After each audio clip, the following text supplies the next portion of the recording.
Hello, everyone. How are you? Welcome to the Quantum Alignment Show. And sorry, I just muted myself. All right, cool. I'm so excited to talk about this. This is a topic that everybody is super curious about, and it's a topic that we don't cover that often, and it sort of lends us a little bit of validated woo-woo-ness. So you really will get the most out of today if you get your chart out, if you have your chart. If you have never received a human design chart or you want to get a human design chart, please visit our website, quantumalignmentsystem.com. You have the opportunity at the very top of the page there to give us your information so we can hand generate a chart for you and send you not just your chart, but a nice report. So hopefully you'll have your chart in front of you. I will do my best to get through this information relatively quickly. I say that every time because I want to make sure I leave time to answer your questions.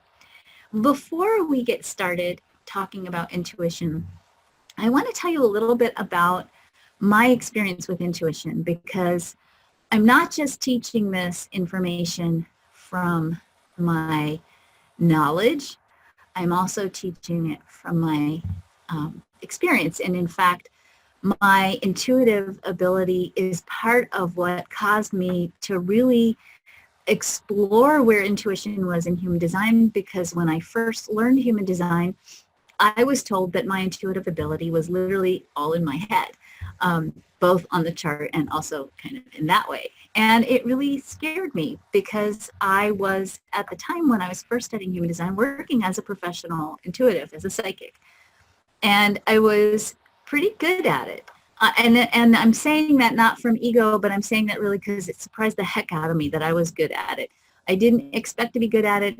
I got a job as a psychic because honestly, it was the only job that was available at the time. And I had 4 kids and I was a single mom and I needed to feed my family. And somebody offered me a job as a psychic in Sedona, Arizona. And I hated the idea of being a psychic. It was very uncomfortable.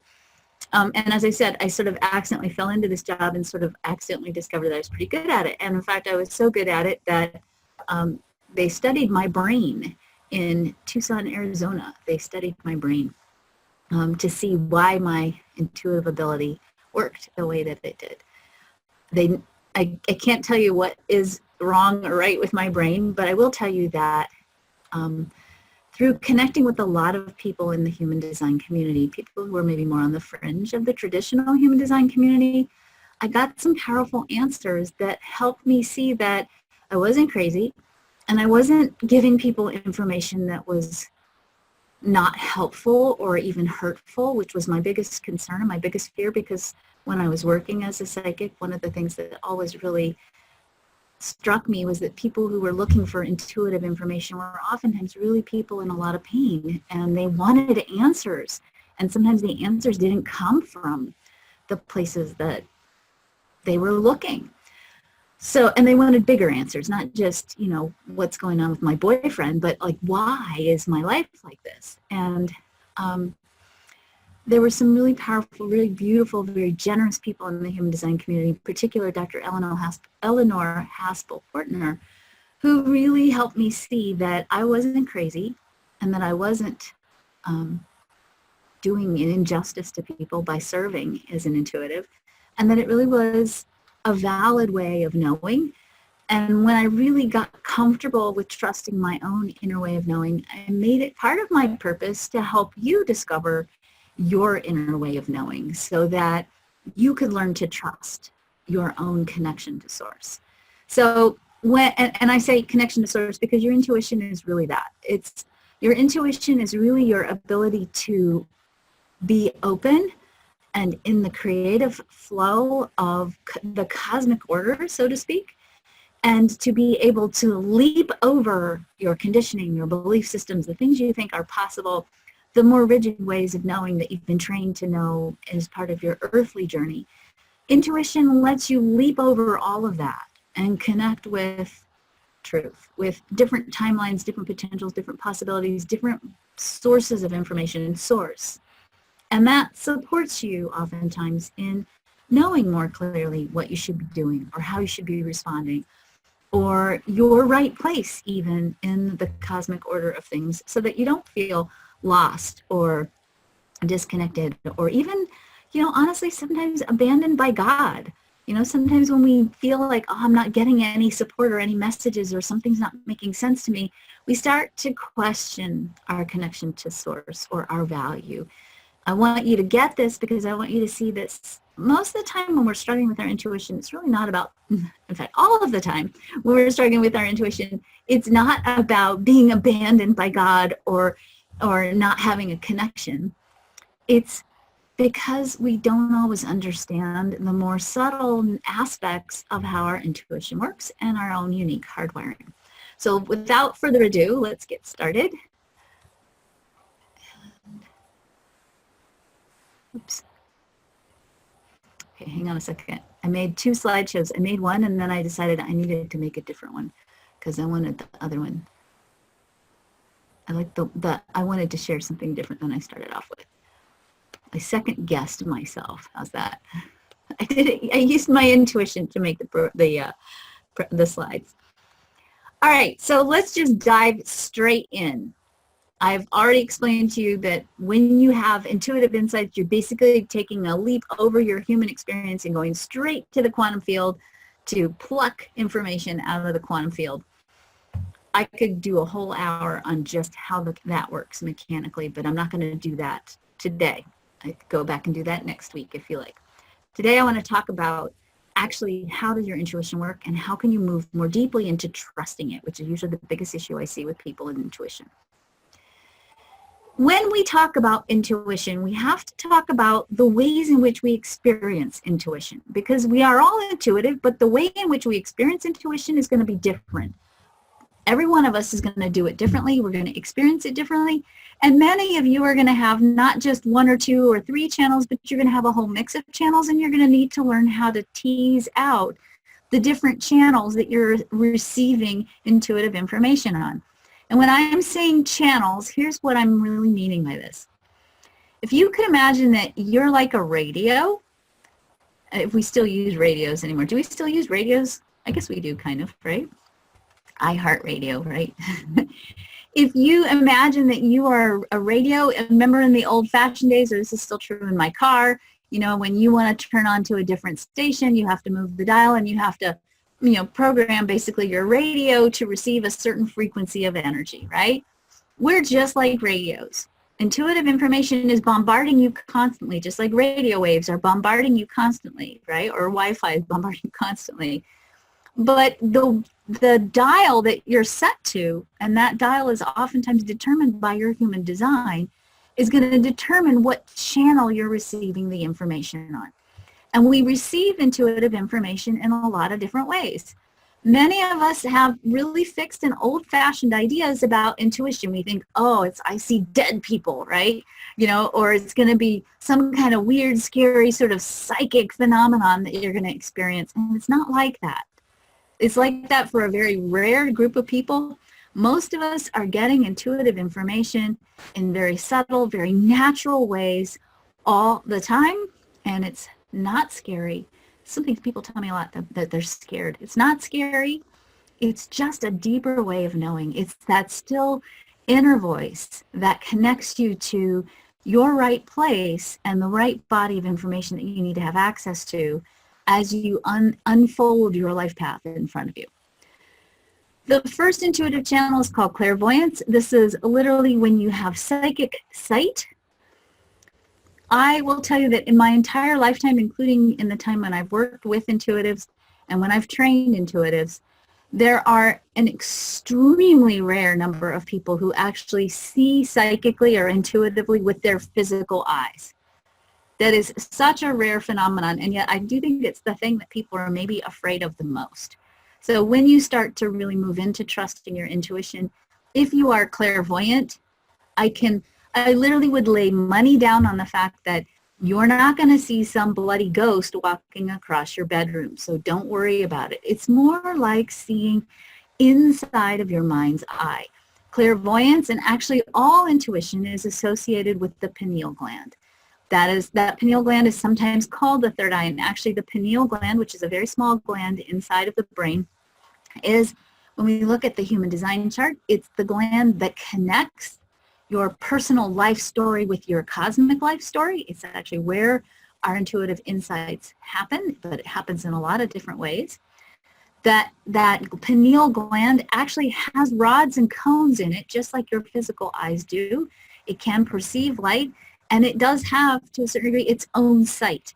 And oftentimes people who are very clairvoyant will know when I say you see things in the inner screen of your forehead, or in your mind's eye. We say a lot, right? In your mind's eye, that's your clairvoyant eye. If you are clairvoyant or hardwired to be clairvoyant, you will oftentimes have visions. You will see things in your mind's eye. You very rarely, as I said, will you see things with your physical eye. If you are clairaudient, you will hear your intuitive guidance. And that intuitive guidance, for some people, this is more rare, is just going to be a tone or a sound. For most people, it's a voice. And I will say that I worked for a very short time in a psychiatric unit as a nurse when I first graduated from school. And I will tell you that I think it's funny that I do spend a lot of time in my life now telling people to listen to the voices in your head. I started off telling people, don't listen to the voices in your head. If the voices in your head are giving you guidance, are loving, and are supporting you in making good and clear choices, trust them. Many of us are getting good, strong, intuitive information from our inner voice, our inner intuitive, and that intuitive is communicating to us through inner language. And oftentimes what you'll know is that if you start to really listen to it, it almost has a different cadence than your own way of speaking. It's usually quieter, less intense, at least in my case. It's not quite as like sometimes our own more destructive inner voice can be. It's really more of a gentle, calm, soothing inner voice that's guiding you. If you are clairsentient, it means you feel intuitively, and oftentimes it's deeply physical. So when you get chills, like somebody says something and it gives you chills on your arms or goosebumps on your arms, that's clairsentience. When you can sense or feel empathically how somebody's feeling or what somebody's thinking, that's clairsentience. When your body gives you signals, you know, sometimes like if you get a stomach ache because you don't want to go do something, that's your clairsentience talking to you. Clairolifactance is a little bit more rare, but kind of a weird and cool one. When you are clairolifactant, you smell intuitively. And I have worked with many gifted mediums, especially people who can actually speak with crossed over loved ones, who will smell when there is a presence in the room. I have worked with many intuitives who will smell roses when they call in angelic energy. I have a daughter. My oldest daughter is extremely clairolifactant, and she's also a medical empath. And her big gift is she can smell pregnant women. She knows when people are pregnant way before they do, because she can smell that they smell differently. And it's not like a stinky smell, so don't panic. But there's a way, some people will really smell intuitively. And they will know from, when there's energy or when there's something going on, they can smell. Think about, again, going back to the language that we use. When we say, think about some of the things we say about smelling a rat, right? Or something smells wrong about this. Something smells bad about this, right? We have little sayings that imply that there's a certain amount of intuitiveness around our sense of smell. And certainly the human design chart bears that out. Dreaming, actually having psychic dreams or intuitive dreams or predictive dreams or dreams that bring you messages, are also a really powerful way that you receive sometimes intuitive information. So if you wake up with one of those really profound dreams, like, like you have a light bulb go on because you had this dream that just revealed something to you, that's also in the hardwiring of the chart, and a very valid way of knowing something beyond your conscious knowing.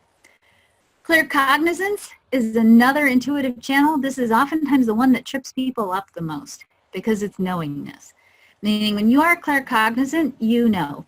And you don't know how you know that you know, but you know things. And you don't know what the source of that knowingness is. You don't know how you got to that knowingness. You just know that you know.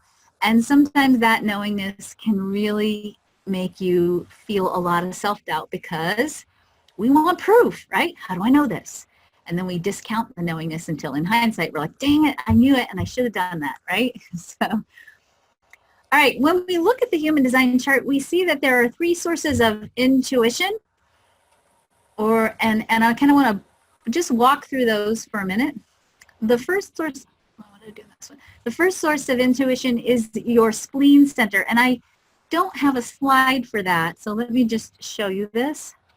This was because, again, there was so much I wanted to tell you, and I thought I can't squeeze all of this into 1 hour. This center right here, if you can see my cursor circling it, is called the spleen. The spleen is an instinct center. This is actually part of our primal intuition, if you call it that. So the spleen center is instinctive, and it operates from fear. The pulse that it gives you is fear. So it's actually healthy and normal to have fear, and fear is actually an intuitive impulse under certain circumstances. So if you're walking around in Glacier National Park and you hear a deep, low growl and you see the bushes moving and you know, oh my God, there's grizzlies at Glacier National Park, and you run because you're afraid, that's healthy. That's normal. Your intuition is communicating to you through fear, and the impulse here is survival. So the messages we get from the spleen are survival-based, and they're fear-based. Now, I will do at some point soon a whole quantum alignment show on the spleen, because I think we need to revisit the spleen because it is the source of fear. It can be a source of fear that gets misinterpreted in the human journey, and that misinterpretation oftentimes causes us to get paralyzed in fear and stuck in lots of other ways in our life. We're not going to talk about that today because I want to talk about intuition versus instinct. But I want you to know that instinct is a type of intuition, and it's rooted in your spleen. It's a voice, it's a pulse, it's fear-based. It gives you a little pulse of fear.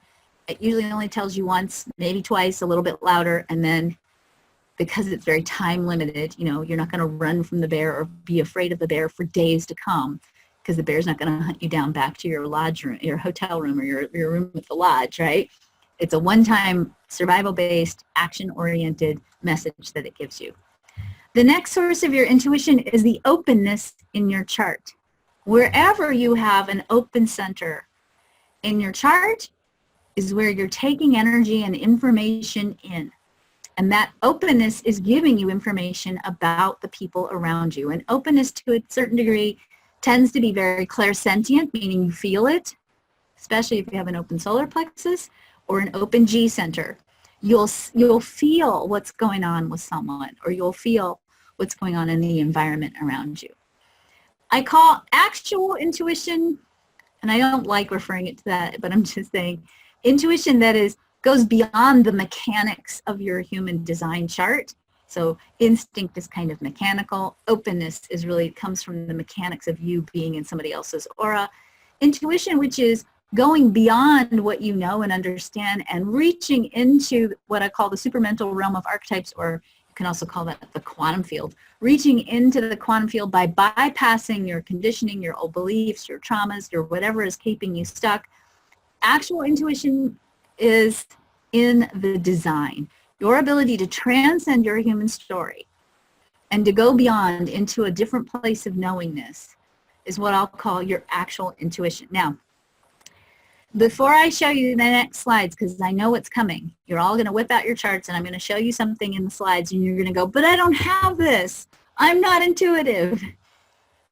I want to just say again, you have all of the chart. We are talking about tendencies.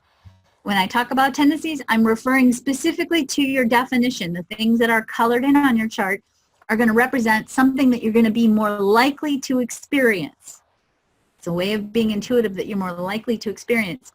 If you have that aspect of the chart open or undefined or white in your chart, it doesn't mean you don't have it. It means that you experience it in a variety of different ways.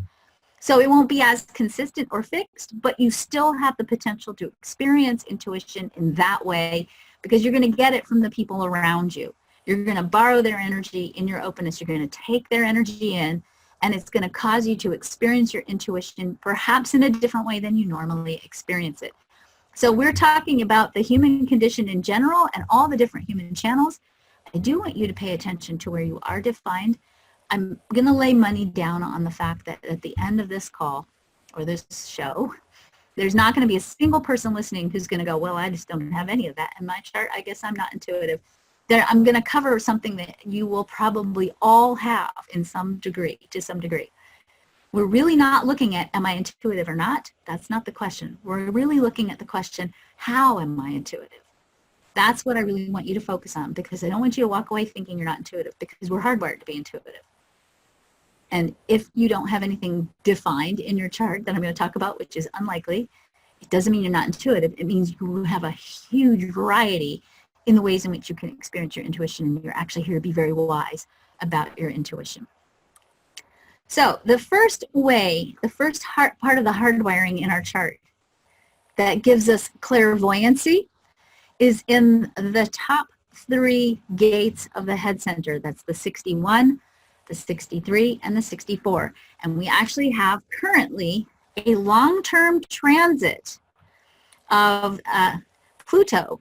Pluto is currently transiting in the 61, which actually causes all of us for this entire year to experience a deeper potential for clairvoyancy, to be more intuitive, to see from our with the use of our psychic eye or our inner eye or our mind's eyes, and to even as this energy transits for us to have for the whole year a deeper access to conscious dreaming, unconscious dreaming, and also using the power of our dreams to create what we really want in our lives. So we are in this cycle of dreaming by virtue of the planets, and our dreaming qualities, the ability to dream, to actually sleep and dream and be enlightened by our dreams, or to see with your mind's eye, comes from these 3 top gates: the 61, the 63, and the 64. Clairaudience, that's hearing with your inner voice, right?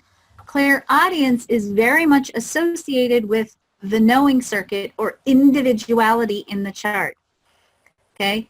Especially the knowing circuit. You tend to have inner hearing with the knowing circuit. Now, here's where it gets interesting.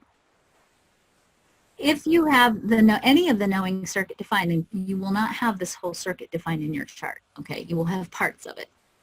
If you have parts of this defined in your chart, you have a good, strong inner ear, especially if you have the gate 57, which is the one that comes off the left side of this chart on the screen. Actually, let me show you where that is.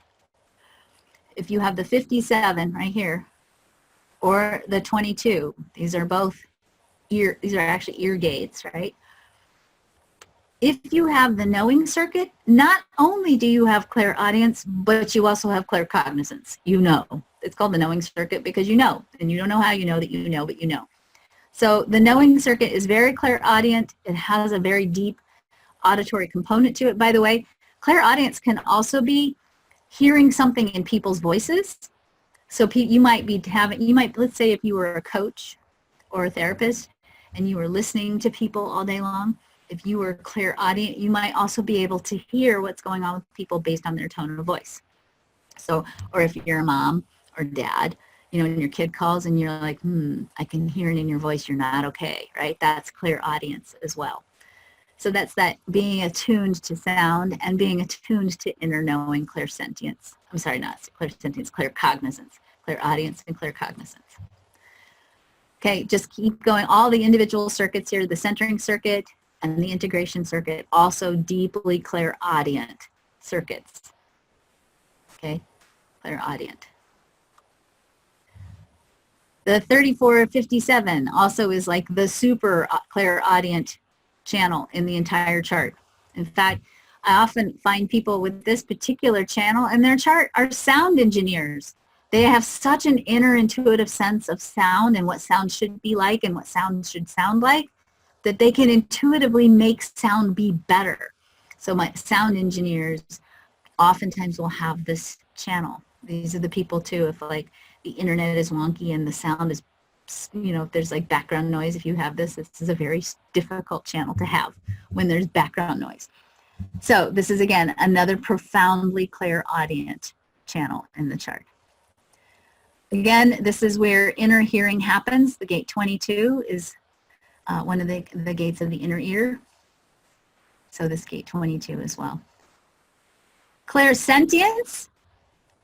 Remember, that's feeling intuitive information. Clairsentience, especially really feeling others, especially feeling empathic, comes from openness in the chart, and most specifically an open G and or an open emotional solar plexus. So if either of these two centers are open, you are quite possibly experiencing clairsentience when you connect intuitively.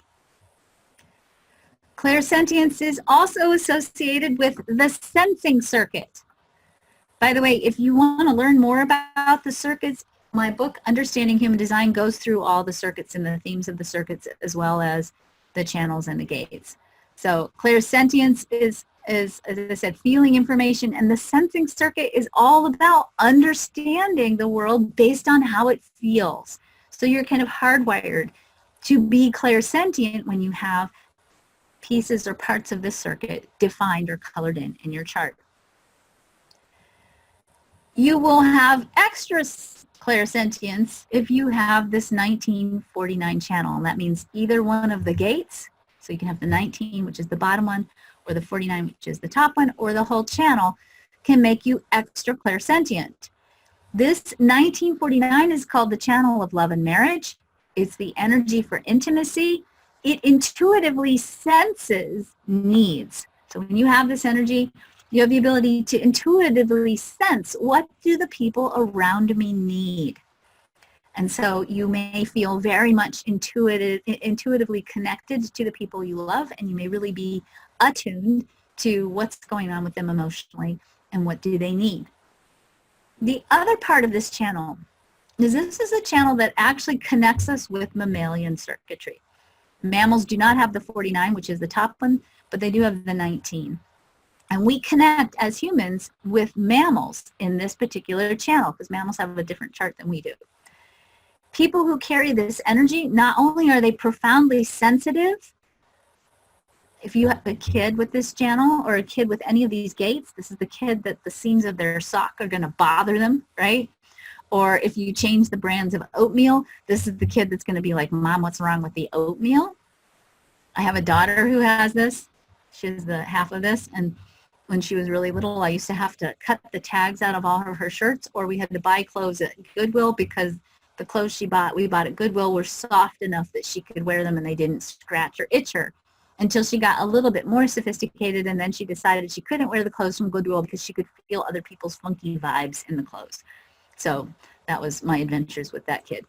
It didn't matter anyway, because she still is a tomboy. She's 27 years old and can't keep clothes. She rips through her clothes all the time because she climbs trees and collects mushrooms and things like that. So this 1949 energy, because it connects to mammalian energy, is also oftentimes a marker that you might be an animal intuitive, that you might be able to really intuit what's going on with your dog or your cat, and really have the ability to have animal communication, psychic or intuitive information or intuitive connection with dogs and cats and other mammals and other animals. And I often find, or a lot of people who have this channel, are in some way working with animals. I have a lot of clients who are like horse therapists who have this. I also find that if you have this energy, because this energy does make you so sensitive, sometimes having a dog or a cat or an animal, a horse, mammal, can really help ground you and stabilize your sensitivity and the pain that you can sometimes experience as a highly sensitive person in the world. That animal can help you actually manage the overwhelm of what you're experiencing on a sensual level. Clairolifactance, that's the psychic smelling, is rooted in the channel 4426. This is the I smell a rat channel, right? And people who have this energy are very intuitive, and they're not just intuitive from their nose perspective, from an olfactant perspective. This is also the ability to have what I like to call an internal BS detector. This entire channel is about integrity and truth or not. And if you have this channel, sometimes you have a real intuitive sense of someone, when someone is in or out of integrity. You can really feel if somebody's in integrity or not.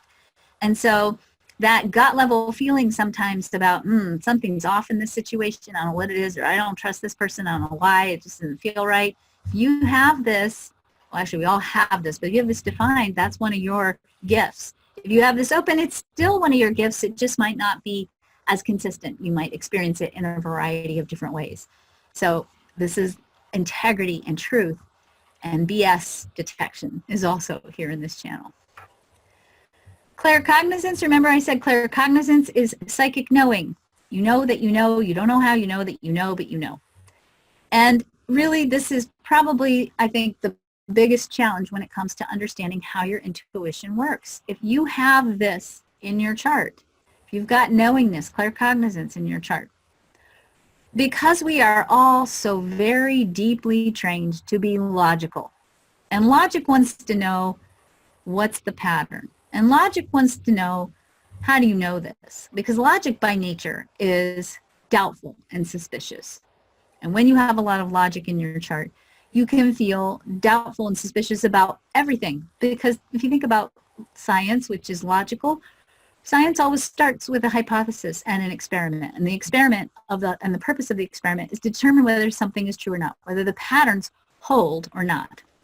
And if the patterns don't hold, or if you don't know if the patterns hold, then you don't know if you know until you've had enough experience to know if the patterns are true. So having claircognizance, especially mixed with logic in your chart, can be a real mind bender, because your intuition is spot on and it knows, right? And the logic in your chart can start doubting that knowing. And that doubt, that self-doubt of your own knowingness, can really be crazy making. So one of the things I really encourage people to do, if you have this as part of your intuitive awareness, if this is your gift, if you know stuff and you don't know how you know that you know, but you know, start keeping a log of what you know. Start keeping a written record of it, and then start keeping little notes about, well, what actually happened, and did your intuition come true? What you will find is that if you start keeping a log, and you can start really talking to the logical part of yourself and saying things like, well, when we go back and we look at the data, 92% of the time when I have this feeling, it's correct. And because I have enough data now, I have enough patterns accumulated, I can now trust what I know. And when I get that knowingness, then I can feel comfortable trusting, even if I don't know where it's coming from. So you got to find the pattern so that you can work with the logical mind and keep it satisfied that there is indeed a pattern there. People who have either an open head or an open ajna or both, and that's most of you, you guys are mind readers. You know what people are thinking, because you take in their thought energy and you amplify it. That creates really nice unity in groups, because most people have open heads and ajnas, and you start bouncing a thought around and then you're all sort of having the same thought, and that's kind of cool. It's also something to be aware of, because if you're taking in somebody else's thoughts and they're not your thoughts and you're starting to make decisions on them or around them, you need to know where those thoughts came from. I will tell you, if you have a defined head in ajna, this is also a source of your superpower. And I'm going to tell you something that is really probably not in integrity, but think about it for a minute, especially if you're a parent and you want your kid to clean their room or something like that, or eat their broccoli. If you have a defined head in ajna and you are working with someone who has an open head in ajna, you can sort of stand next to them and have thoughts and kind of deposit them into their open heads and ajnas. It will make them look like, they will think that when you start talking about what they're thinking about, or you start talking about what you're thinking about but putting in their heads and ajnas, they will think you're brilliantly psychic, because they will think that you're reading their minds. But in fact, you're not reading their mind. They're actually reading your mind, and they're talking about what you're thinking about. So use that very, very carefully. Be very mindful. If you're not having good thoughts and you have a defined head in ajna and you go out into the world, remember that you're influencing the way other people think with your own mindset. And be very mindful of what you think, particularly if you're feeling frustrated with someone and they have an open head in ajna and you have a defined head in ajna. It is, as I said, a good strategy sometimes to get your kids to clean their rooms, though. You can stand next to them and think about cleaning their rooms, and they'll feel inspired. That worked really well with my first 4 kids. My youngest daughter now has a defined head and ajna, and I have a defined head and ajna, so I can't use that trick anymore. Some people channel. And when I say channel, we can look at it in the context of the traditional way that we think of as channel, where you're bringing in another energy and you're speaking for that energy or on behalf of that energy, like Esther Hicks does, if you're familiar with Esther Hicks. Some of us are channeling, we don't realize we're channeling. When you are channeling, it means you have access to information that you don't know the source of, and you probably usually don't even know that you have access to that information until somebody asks you a question. And then when you ask that question, it comes through you, usually in response to the question. People who have an open throat, generally speaking, have an easier way or an easier capacity to channel. The channel 1222, not to be confused with the verb channeling, this is the noun channel. The 1222 is also often associated with channeling when the mood is right. And so if you have the gate 12 especially, but also the 22, if you have the gate 12 or the 22 or this whole channel connected to your throat, you may find that you also are oftentimes in a flow or a stream of information or creative impulse that you're sharing with people in response to questions that they ask you. You also can be a channel if you have a defined head and ajna or a defined ajna, either one of these defined, the yellow triangle or the green triangle, and you have no connections from the ajna to the throat, meaning you might have a gate or two either way, but no channels connecting this to the throat. So you can't really speak your mind. A mind that is configured this way with a floating head and ajna, no connection to the throat, is a mind that is designed to serve with what it knows. It is the mind, is a channeled mind, and it works best in response to people's questions. It's what we call a projected element in the chart. And if you have this kind of a configuration, you can't just go talk about things because it won't sound right and people won't hear you. But if you wait until people ask you, then what you have to offer oftentimes is connected to superconsciousness or the quantum field. The spleen, remember we said the spleen center is the center for instinct. It's also intuition. It gives you one-time, short, intuitive pulses. The spleen is not very loud. It's not going to keep bugging you over and over again unless you get stuck in the fear of it. But that's, as I said, that's another class. But here's what the gates of the spleen can bring you in terms of intuition. The gate 48 will tell you when you know enough. You'll get an inner click like, okay, I know enough. Now I'm ready to go try it. The gate 57 will give you quiet, still understandings, mostly knowingness about the future. You'll know stuff. You'll know how you know that you know, but you know, because it's part of the knowing circuit. The gate 44 will tell you about the patterns of the past. You'll have intuitive understandings of the patterns that have come before and how those patterns have created, and maybe even insights on how to help people break those patterns. I see a lot of people who work in counseling and therapy with this 44 energy, and they intuitively know the patterns that their clients have, what those patterns have created in their clients' lives, and how to help those clients break those patterns so that they can create something different, something of greater value in their life. The gate 50 is oftentimes the intuitive understanding of what other people need. It's a deeply nurturing energy.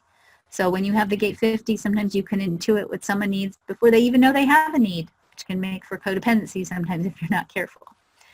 The gate 32 is all about timing. And when you have the gate 32, you have an inner sense of timing about when the timing is right. The gate 28 recognizes value and, most importantly, what's worth living and or fighting for. And the gate 18 intuitively senses patterns. And when the gate 18 understands the pattern, then they can, again, create a deeper expression of joy by virtue of understanding the pattern. And they can see or sense when a pattern is off. So if you give an accountant a bunch of numbers and the accountant has the gate 18 and they look at those numbers and they may not know right off the bat, something's off here, but they can feel when the pattern isn't working and they can then go looking for what's going on in the pattern here that's making the pattern not work. The sensing circuit is all about understanding what's come before. It's about understanding the past. And in fact, there's storytelling in the sensing circuit, because storytelling is one of the ways in which we transmit what's come before. So oftentimes if you have a lot of sensing circuit in your chart defined, you will be very good at intuiting what's happened before, what's come before, what happened in the past. Logic is all about understanding the patterns in order to predict the future. So if you have a lot of logic in your chart, and your girlfriend keeps dating the wrong kind of guy, and that guy there's patterns to the guy she's dating, right? And she keeps dating the same guys with the same patterns. You can start helping her create a different future by helping her see the patterns so she can break those patterns and create something different. Last but not least, and this comes directly from the work of Dr. Eleanor Haspel-Portner. Her website is called noblelifesciences.com. And I'm not going to tell you a lot about this because this is so not in my wheelhouse, but I'm just going to show this to you because this was very transformative for me personally. When I went looking for answers about my own intuitive ability, and I didn't have a lot of the stuff that I just showed you in this presentation. And I really couldn't see where I was getting the information that I was getting about people and intuitively. Dr. Eleanor Haspel-Portner, through her own work, as a psychotherapist and as a researcher, really saw a correlation between these gates and channels and intuitive ability, meaning the ability to go beyond the human journey, the human story, and go into the quantum field for information. But she saw that there was a correlation between these gates and channels and your ability to know beyond the human story. She calls this the Angelic Matrix, and these can be really profound markers for people who are deeply intuitive. And again, you may have to go hunt for some of this information on her website, but certainly it's something to explore if you're really questioning, like, where does my intuitive ability come from, or you really have serious questions about why you know beyond your human experience what you know. This is a really good thing, I think, for people who have natural mediumship ability to understand, people who can really talk to dead people. Really looking at this chart and looking at your own chart and seeing where perhaps you have these gates and or channels. And most of us do, by the way. I mean, I would be hard-pressed to find a chart that didn't have any of this in it. We all have the key, the lock and key, or the interconnecting pieces that allow us to transcend our human understanding and go to our bigger understanding.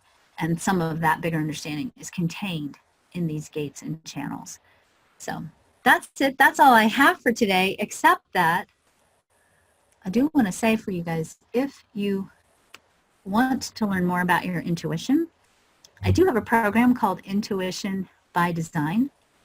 And in the Intuition by Design, not only do we go through what we just went through today, we talk about how to activate your intuition. We talk about how to leverage your intuitive awareness. We talk about how to trust your intuition. We talk about the different ways that intuition works.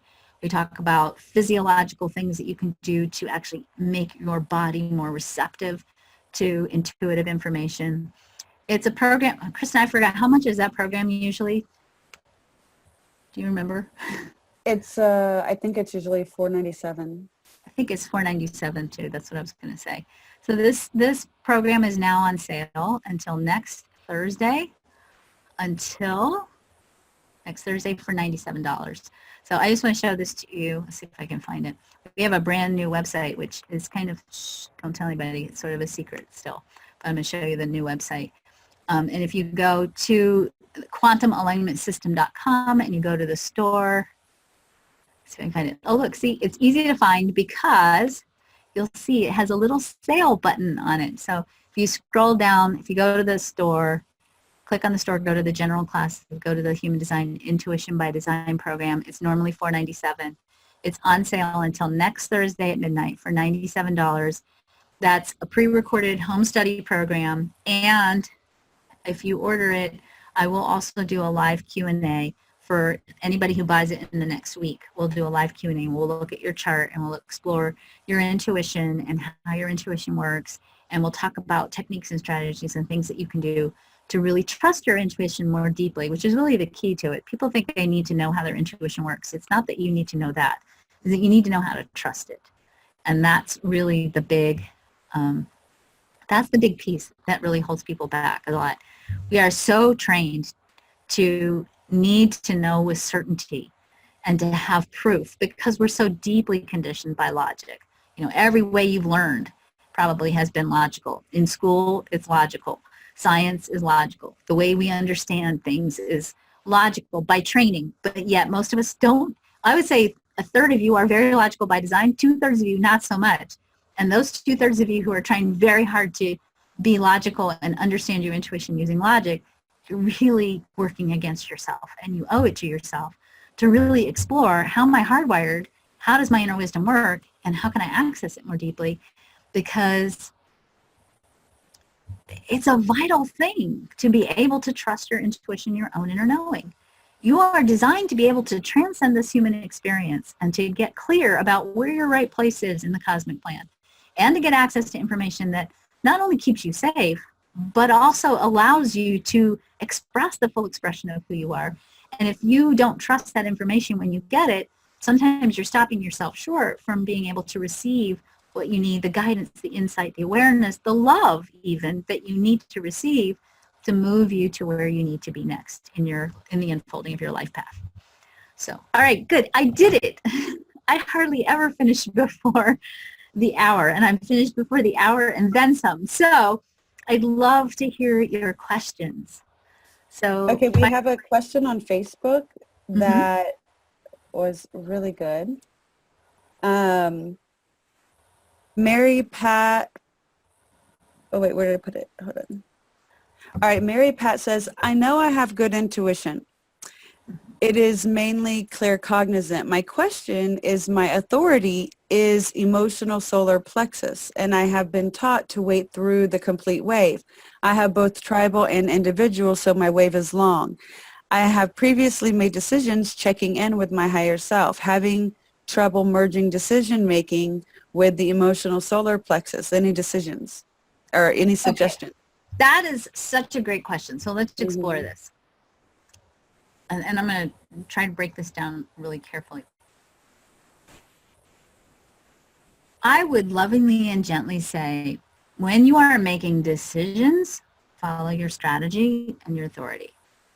So you can intuit it, you can sense it, you can know it, but you still need to wait for that emotional alignment.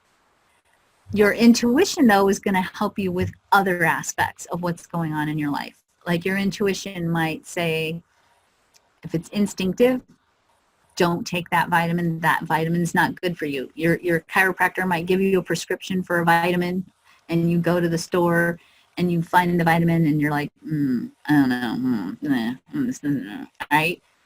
That's not necessarily really like big decision making. That's more, is this going to be good for my health and wellness or not? You can use your intuition for things like, is somebody being honest with me? Is there more to the story here than what I'm hearing?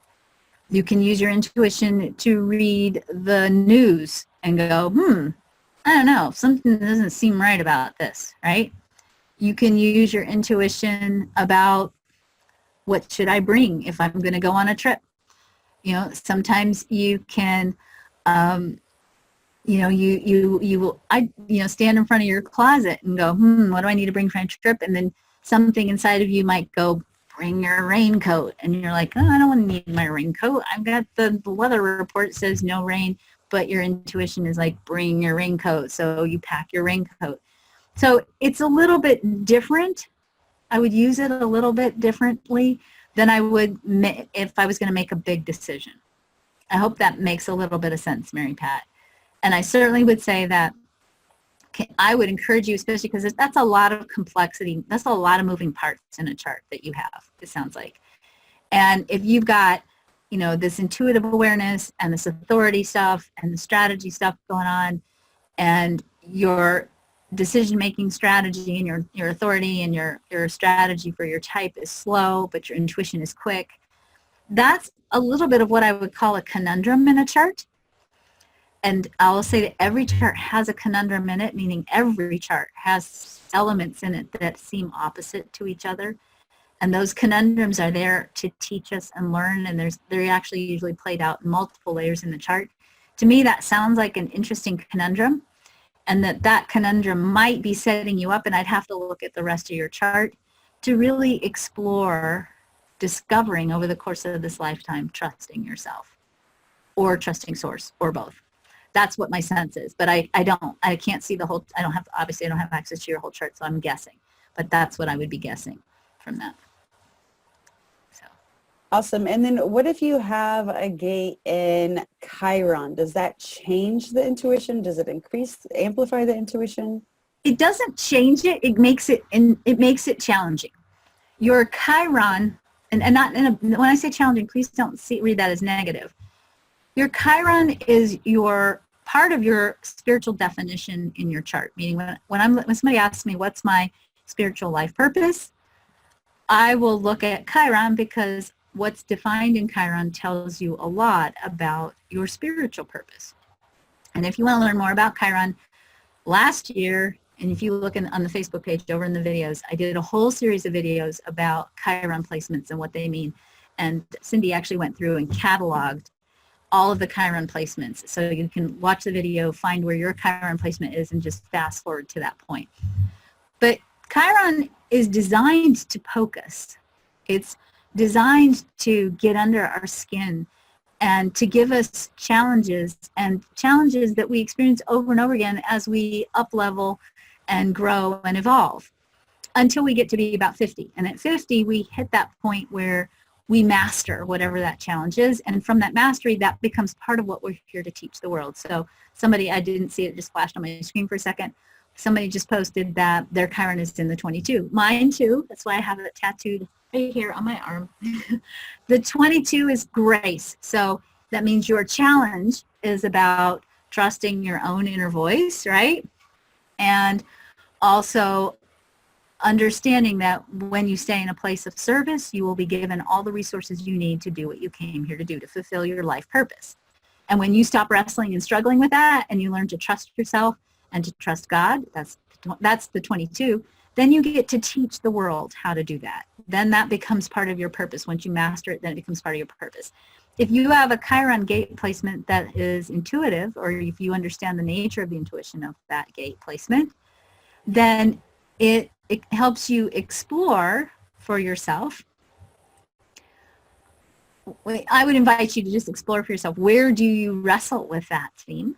How do you come up against that? Where do you struggle with that? And maybe even explore what do you need to increase in your life to create a sense of harmony and mastery with that particular theme or that particular channel of your intuition. So. Okay, great. And then what do you think about using your sacral authority to ask if your intuition is correct? I think that's fine. That's a good generator hack. Okay. My mind is so quick. Yeah. My mind is so quick. She has the open head and the open ajna that it jumps before my inner authority, the spleen. How do I discern it? I don't think it's your mind that's jumping. I think it's your spleen that's jumping. You just are probably still exploring how those two things tease out. And I would suspect that if we looked at your spleen, that you probably have clairaudient definition in your chart, and that's what's going on, or claircognizance. So I want to ask this person, I don't know who this would, do you have the gate 57 defined? All right, we'll see if she answers. Yeah. The next question is, if you have blocks, can't that keep you from getting accurate information from your intuition, especially about yourself, key relationships, money? Yeah, totally. So hold on. Now I have to go to the other slideshow that I made that I ditched. Okay, you guys don't have the slides for this, so don't panic. But I have to show you this because this is also really, really important. Okay, so hang on a second. So in the other presentation that I was going to do, but I didn't do, hang on, I'm going to zip through this speedy quick, so roll with me here. in the other presentation that I was going to do, and then I scrapped it because I thought, oh, people don't want to know this. They just want to know, where am I intuitive in my chart, right? So your creativity is the same thing as your intuition. And we don't think about intuition that way, but I want you to really start thinking about your intuition as being part of your creativity. And when we talk about creativity, we're talking about your ability to transcend traditional ideas. Oh, I can't see what the rest of this says because this thing is in the way. Patterns, relationships, and the like, and to create meaningful new ideas, forms, methods, interpretations, etc., originality, progressiveness, or imagination. It's also knowing and inspiration. There's two kinds of creativity. There's situational creativity and fundamental creativity. Situational creativity is in the moment. It's reactive. It's determined by your conditioning, and it offers a short-term solution. It's finite. It comes from your conditioned mind. It results from thinking or reasoning, and it's reasonable, and it is rooted in your past experiences. It's a reactive place, and it's often where we have a pattern or where we feel blocked. Okay, so that's creativity that you're actually drawing on your current life story to create with. And it's not that it's not creative, it's just not the best quality creativity sometimes. Fundamental creativity is when we go beyond our human story into the quantum field and we transcend our conditioning. We have an epiphany. That's the aha, right? We have that knowingness. It comes from infinite source. It's imaginative. It's possibility oriented. It aligns with cosmic order, your destiny. And it is oftentimes, quote unquote, unreasonable, meaning you can't figure this kind of intuition out with your head. It goes beyond your reasoning or your thinking. So yes, absolutely. You want to become more creative or more intuitive. One of the things that I would say for you is you've got to get in here, inside of yourself, and figure out what's blocking you and what's holding you back based on your experiences. And oftentimes, you know, I've talked a lot in the past about what I call the 9 resiliency keys. If you take the entire human design chart and mix it up in a blender, and you started to pluck out, you know, what's in the chart that's holding it together, there are 9 core archetypes in the chart that need to be functioning at a high level in order for you to be living out the highest expression of your chart. And one of those 9 keys is called self-trust. And when you trust yourself, you then also become more capable of learning how to trust your intuition. And when we use the quantum alignment system, which is human design, married with energy psychology, married with subtle body therapies, married with integrated coaching, when we use the quantum alignment system, and many of you have gone through some of our master alignment programs, one of the things we work on is clearing the stuff that's keeping you from trusting yourself so that you can connect more deeply to source. So. All right. And then I guess we have time for like one more question. Okay. Someone talks about how her husband is a 2/4 projector, and he gets a strong intuition about a coworker who everyone loves, and he feels awful. He gets like an awful intuition, like an awful feeling about it. And he doesn't know what to do with that feeling. Any advice? Yes. So it's tricky for a projector. And I certainly would say if you have a really, really strong feeling about something and you feel like if I don't tell this person something, something bad might happen, blow off human design strategy and just say it. Even if you end up looking crazy, what if you're not crazy? What if you're right? And you just gave somebody information that has the potential to change their destiny. Do it. So I would tell him, hey, I know this is real. I would tell him to say this.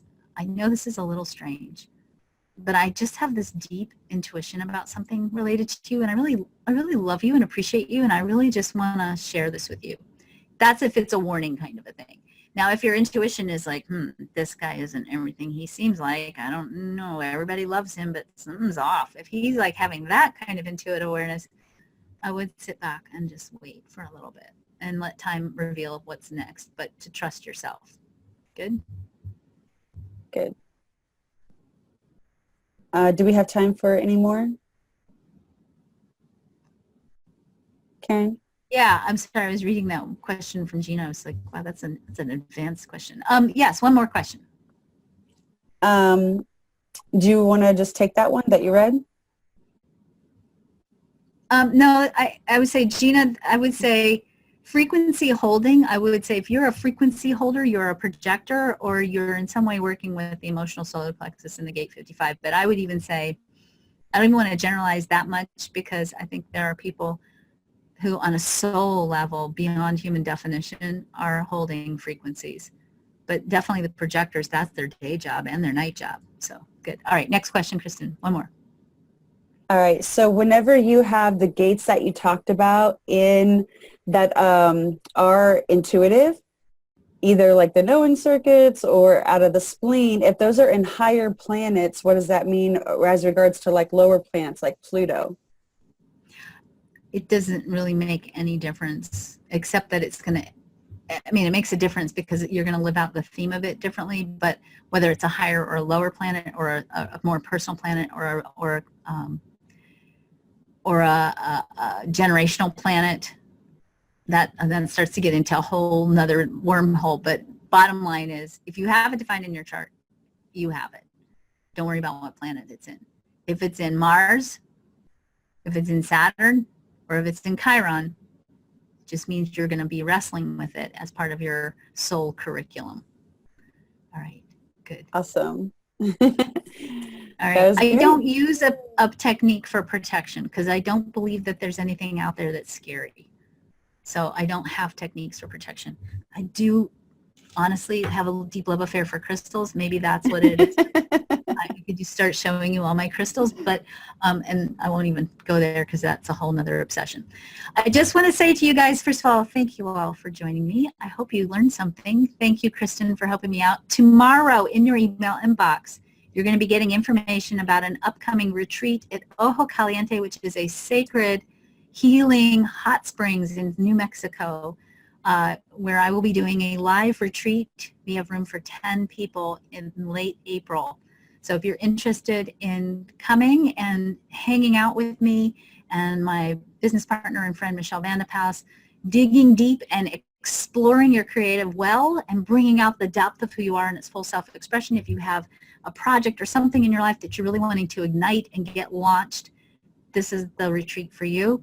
We'll be doing a lot of clearing work. We'll be doing work under the moon. We'll be doing work in the springs, and just really getting aligned to create what you really want. So you'll get information about that. And remember that if you wanted to study your intuition and go a little bit more deeply, and we'll answer some of the questions you guys posted, Intuition by Design is $400 off. You have until next Thursday to join us, and I will do an open Q&A for that as well. Thank you all for joining me. I look forward to talking to you, and have a great weekend. Enjoy the lunar eclipse and the Human Design New Year, which is Tuesday, and I'll put out a special video for that soon. So see you. Bye-bye. Bye.